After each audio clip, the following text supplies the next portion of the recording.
আরেকটি new video নিয়ে আজ আমরা এই ভিডিওর মাধ্যমে আলোচনা করব রায়মার্টিন প্রশ্ন বিচিত্রার 2024 মডেল সেট 6। দেখো এই মডেল সেটের সমস্ত প্রশ্ন নিয়ে আমরা এই ভিডিওর মাধ্যমে আলোচনা করছি। চলো তাহলে সম্পূর্ণ ভিডিওটা দেখে নেওয়া যাক।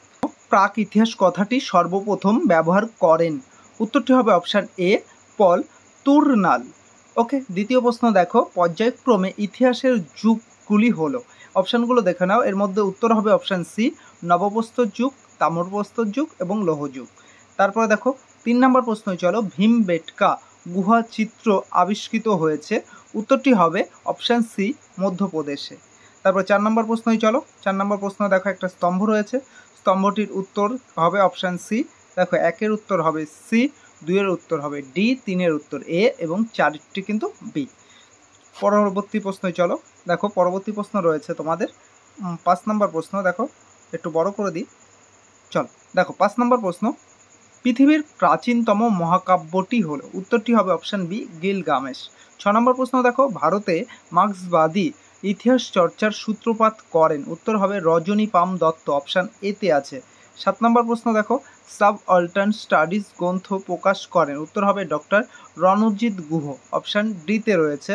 8 নম্বর প্রশ্ন ইতিহাস চর্চায় সঠিক সন তারিখের ওপর প্রথমে গুরুত্ব দেন যে ঐতিহাসিকরা, উত্তর হবে আরবের ঐতিহাসিকরা। 9 নম্বর প্রশ্ন দেখো কিরান উস সাদাইন গ্রন্থের রচনা করেন, উত্তর হবে অপশান এ আমির খসরু। তারপর দেখো 10 নম্বর প্রশ্ন কালচক্র ধারণার প্রবক্তা হলেন, উত্তর হবে ভারতীয়রা। কারা? ভারতীয়রা। 11 নম্বর প্রশ্ন দেখো রোমান সাম্রাজ্যের যে 3টি মহাদেশ জুড়ে বিস্তৃত ছিল সেগুলি হলো, উত্তরটি হবে অপশান এ।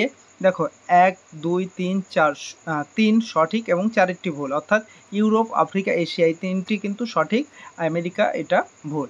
12 নম্বর প্রশ্ন দেখো অ্যাক্টিয়ামের যুদ্ধ, উত্তরটি হবে অপশান ডি 31 খ্রিস্টপূর্বাব্দে। তারপরে দেখো তোমার 13 নম্বর প্রশ্ন প্রাচীন রোম সাম্রাজ্যের রাষ্ট্র ব্যবস্থা ছিল, উত্তর হবে প্রজাতন্ত্রী, অপশান বিতে আছে। 1306 খ্রিস্টাব্দে রোমের সিংহাসন আরোহণ করেন কনস্টান্টিয়াসের পুত্র, উত্তরটি হবে কনস্টান্টাইন।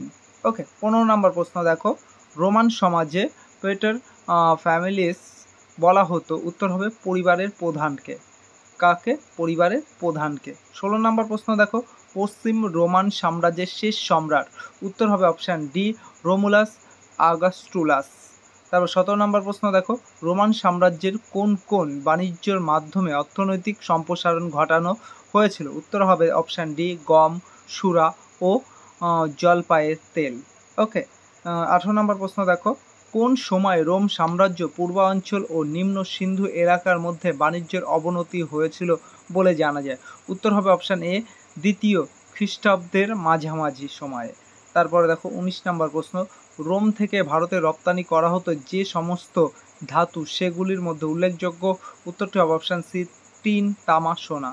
টিন, তামা, সোনা। 20 নম্বর প্রশ্ন দেখো রোমান সমাজ ব্যবস্থায় জনগণ ড্যাশ শ্রেণীর বিভক্ত ছিল, উত্তর হবে 3টি শ্রেণীতে বিভক্ত ছিল। 21 নম্বর প্রশ্ন দেখো রোমান অর্থনীতি যাদের শ্রমের ওপর ভিত্তি করে গড়ে উঠেছিল, উত্তরটি হবে দেখো উত্তরটি হবে কৃতদাস, অপশান ডিতে রয়েছে। 22 নম্বর প্রশ্ন দেখো রোমে কৃতদাস বিদ্রোহের নেতৃত্ব দিয়েছিলেন, উত্তরটি হবে স্পার্টাকাস। তারপর 23 নম্বরে একটা বিবৃতি রয়েছে, দেখো বিবৃতি রয়েছে কৃতদাসদের কপালে এফ লিখে দেওয়া হতো এবং কারণ হচ্ছে দেখো গ্ল্যাডিয়েটর লড়াইয়ে জিতলে এফ লিখে দেওয়া হতো। এর উত্তরটি কী হবে? Option C. দেখো এ সঠিক কিন্তু আরটি কিন্তু ভুল, আর মানে কারণটিও কিন্তু ভুল। 24 নম্বর প্রশ্ন দেখো স্পার্টায় কৃতদাসদের বলা হতো হেলট, কি বলা হতো? হেলট। দেখো অপশান ডিতে রয়েছে। 25 নম্বর প্রশ্ন রোমে দর্শকদের মনোরঞ্জনের জন্য ক্ষুধার্ত হিংস্র পশুর সঙ্গে লড়াই করত এই যে গ্ল্যাডিয়েটররা। কারা? গ্ল্যাডিয়েটররা। তারপর 26 নম্বর প্রশ্ন দেখো প্রাচীনকালে কোন দেশে পলিস বা নগর রাষ্ট্রের বিকাশ ঘটেছিল, উত্তর হবে অপশান ডি গ্রিসে। 27 নম্বর প্রশ্ন দেখো পলিসের শাসন কেন্দ্রটিকে বলা হতো, দেখো অক্টোপলিস, অপশান এতে রয়েছে। 28 নম্বর প্রশ্ন এথেন্সের কাঠামো ছিল, উত্তর হবে অপশান সি গণতান্ত্রিক। 29 নম্বর প্রশ্ন দেখো ভারতে মহাজন পদগুলির উত্থান ঘটেছিল, উত্তর হবে অপশান বি খ্রিস্টপূর্ব 6ষ্ঠ শতকে। 30 নম্বর প্রশ্নটি দেখো, মগধের প্রথম রাজধানী ছিল ড্যাশ এবং পরে যথাক্রমে রাজগৃহ ও ড্যাশ রাজধানী স্থানান্তরিত হয়। উত্তরটি দেখে নাও। উত্তরটি হবে অপশান বি, গ্রিজব্রিজ এবং পরে পাটলিপুত্র।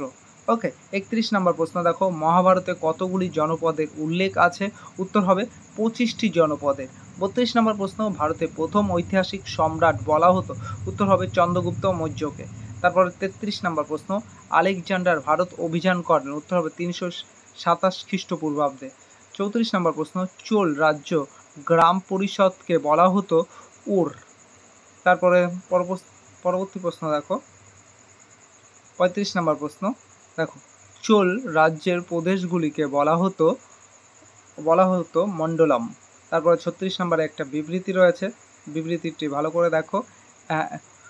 বিবৃতি 1 এবং 2, 3 4টি বিবৃতি রয়েছে। এই 4টি বিবৃতি থেকে তোমাদেরকে সঠিক কোনটি সেটা বলতে হবে। দেখো, আমাদের উত্তর কিন্তু হবে অপশান বি, অর্থাৎ 1 নম্বর যে বিবৃতি রয়েছে সেটা কিন্তু মিথ্যা, 2 নম্বর বিবৃতি সেটাও মিথ্যা, তৃতীয়টি সত্য এবং চতুর্থ বিবৃতিটি কিন্তু সত্য।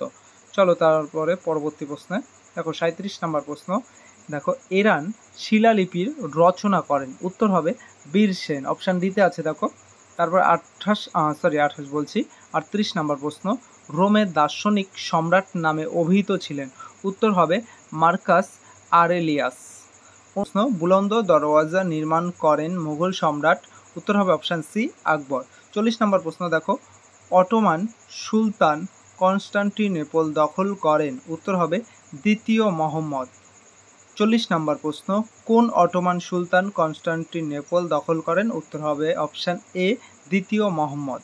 ভিডিওটি কেমন লাগলো অবশ্যই কমেন্টের মাধ্যমে জানিও, আর আমাদের এই চ্যানেলে নতুন হয়ে থাকলে অবশ্যই চ্যানেলটিকে কিন্তু সাবস্ক্রাইব করে নিও, আর ভিডিওটি তোমাদের বন্ধুদের মধ্যে শেয়ার করে দিও। আবারও দেখা হবে তোমাদের সঙ্গে আরেকটি এই ধরনের ভিডিও নিয়ে।